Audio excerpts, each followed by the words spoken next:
Welcome to part 1 of our Python tutorial by Amatip IT, where we'll be learning about Python syntax and semantics.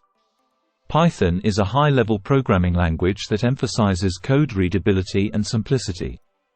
Python uses indentation to define code blocks, making it unique compared to other programming languages.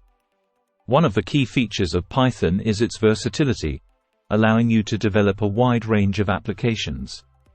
To start coding in Python, you need to have the Python interpreter installed on your computer. The interpreter allows you to write and execute Python code line by line. In Python, you can use the print function to display output on the console. You can assign values to variables using the assignment operator, smiley face.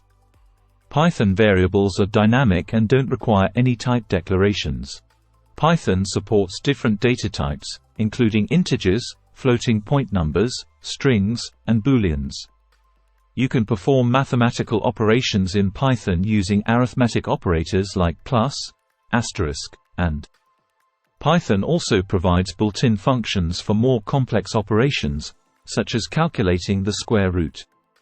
You can use comparison operators like equals, and GT, and lieutenant, and GT, equals, and lieutenant, equals to compare values in Python.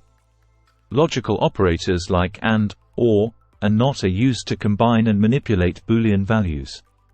Python syntax includes if statements, which allow you to execute code conditionally based on certain criteria. Python also includes for and while loops for iteration and repetition. To write a multi-line comment in Python, you can use triple quotes at the beginning and end. Python supports string manipulation, including concatenation, slicing, and formatting. You can access characters in a string using indexing, starting from 0. Python provides a variety of built-in string methods, such as upper, lower, and replace. Lists in Python are ordered, mutable collections that can store multiple items of different data types. You can access elements in a list using indexing, and modify or add elements using various list methods. Python also has dictionaries, which store key-value pairs, and sets, which store unique elements. By understanding Python syntax and semantics, you'll be well equipped to start coding in Python. Stay tuned for part 2 of our Python tutorial series, where we'll dive into more advanced concepts.